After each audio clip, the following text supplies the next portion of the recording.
유튜브를 시청하고 계시는 대한민국의 자유시민 여러분, 중국발 우원태림이 창궐하는 도중에서도 여전히 건승하시길 바랍니다. 이성만 학당의 교장 이영훈입니다. 1947년도 12월의 이야기입니다. 유엔이 남북한에 총선거를 실시해서 자유롭고 독립적인 국가를 세워라라고 결의를 했는데, 그때 전 국민이 38도선 이남에 사는 주민들이 갈라지기 시작했습니다. 나라를 세워라라고는 국제사회의 결의가 있었는데도 마음을 하나로 모으지 못하고 서로 갈라져서 싸우기 시작했습니다. 그때 이승만 박사께서 하시는 말씀이 있었습니다. 공산주의는 콜레라와 같다. 다 같이 한번 따라 해보십시오. 공산주의는 콜레라와 같다. 공산주의는 콜레라와 같다. 몸의 반쪽이 병이 들었으면은 나머지 반쪽의 건강을 먼저 지킨 다음에 병든 반쪽의 건강을 회복할 일이다.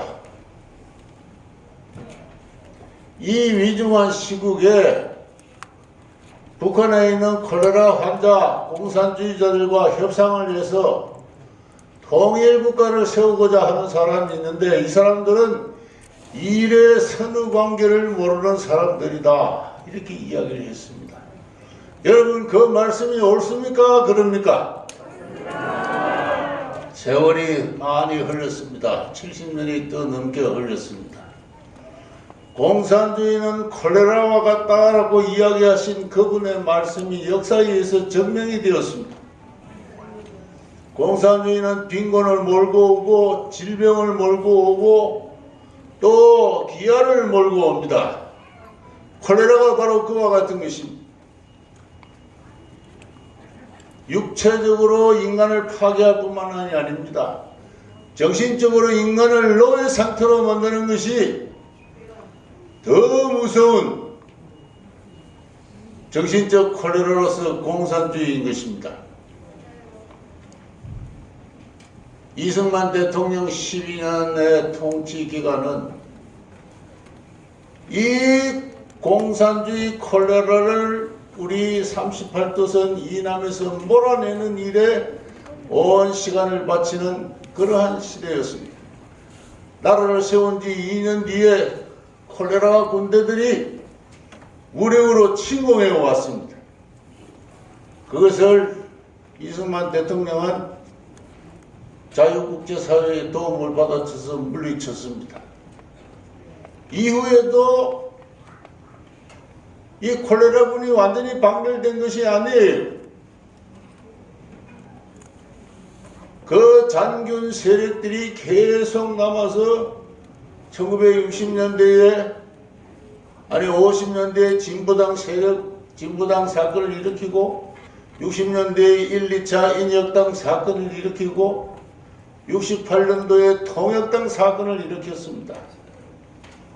그 통역당 사건 주범들 김종태, 김진락, 신영복, 박성준, 이런 사람들이 원 콜레라 군의 잔균 세력으로서 대한민국을 폭력혁명으로 전복하겠다 하는 그런 꿈을 꾸고 김일성을 만나고 도움을 받고 그렇게 해서 민중폭력혁명을 획책을 했습니다. 그 김종태, 김진락이가 사형을 당했을 때 북한의 김일성이는 너무나 가슴이 아파가지고 평양에서 추모 군중대회를 개최했습니다. 그때 살아남은 사람이 신영복 사람이라는 사람이 마찬가지로 사형 선고를 받았습니다.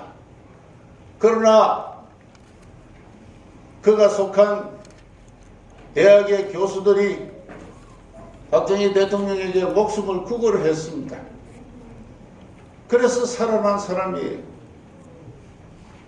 그러나 이 사람은 형식적으로 전향선을 섰지만은 마음으로는 결코 전향을 해본 적이 없는 사람입니다. 그가 뿌린 그 콜레라 균이 오늘날 어디에 지금 올라가 있느냐 하면은 청와대 문재인 대통령에 올라가 있어요. 문재인 대통령이 공산주의라는 말을 고영주 변호사가 했다가 법원에 가서 무죄 판결을 받았습니다. 그래서 저도 떳떳하게 지금 이야기를 할 수가 있습니다. 우리 정광훈 목사님이 자주자주 영상을 틀어서 보여주고 있지 않습니까? 내가 존경하는 사상가 신영복이라고 있습니다.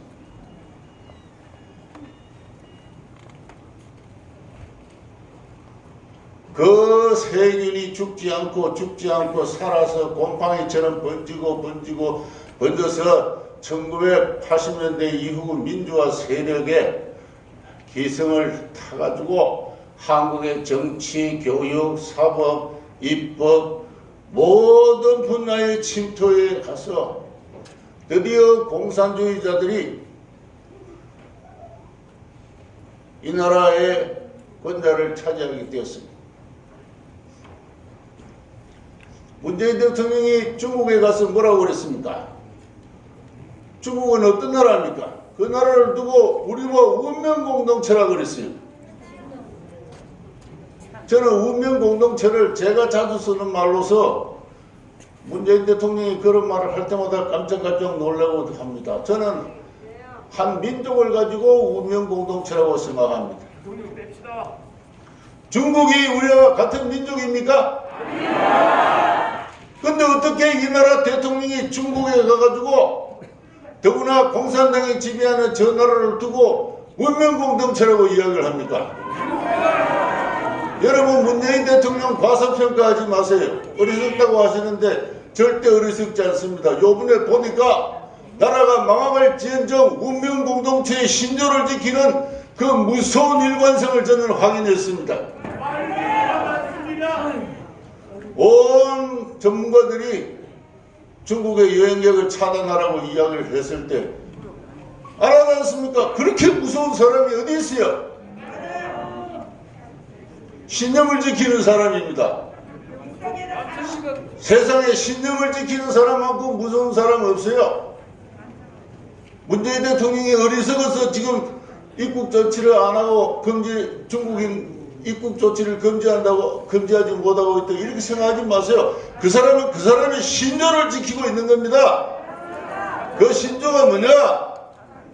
우리는 중국과 운명 공동체로서 중국몽을 실현하기 위한 국제공산주의 노선을 함께 추구해야 한다. 그게 문재인 대통령의 신념입니다. 그래서 정광훈 목사님이 자주자주 말씀하고 계십니다. 이 나라는 망할지도 모른다. 드디어 그 콜레라의 장기훈 세력이 한국을 장악한 가운데 중국에서 발생한 우한 폐렴이 남한을 지금 업습을 했습니다. 운명공동체 그 국제공산주의 노선을 틈을 타고 한국에 상륙을 했습니다. 일찍이 공산주의는 콜레라와 같다 하는 그분의 예언이 눈앞에서 현실로 지금 벌어지고 있습니다.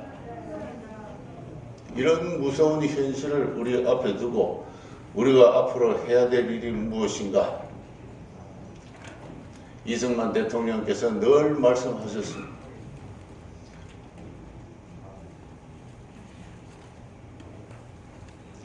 자유하라. 자유하라 그랬습니다.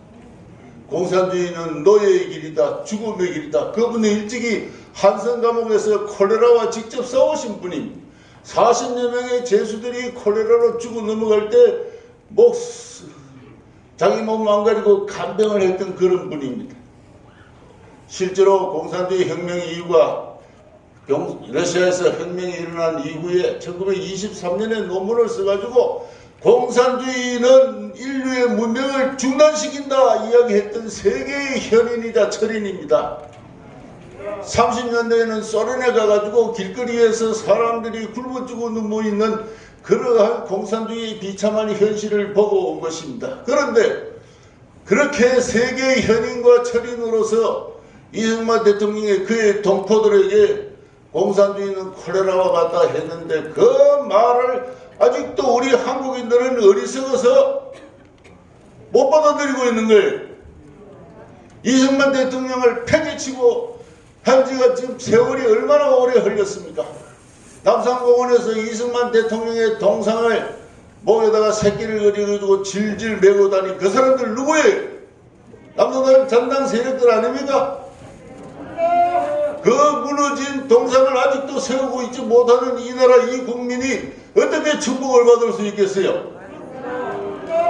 우리 기독교인들부터 모두 지금부터 회개를 해야 됩니다.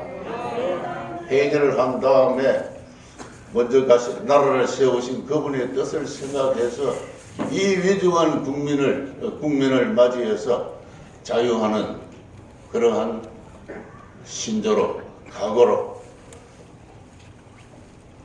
이 국민을 함께 돌파해 가야 된다.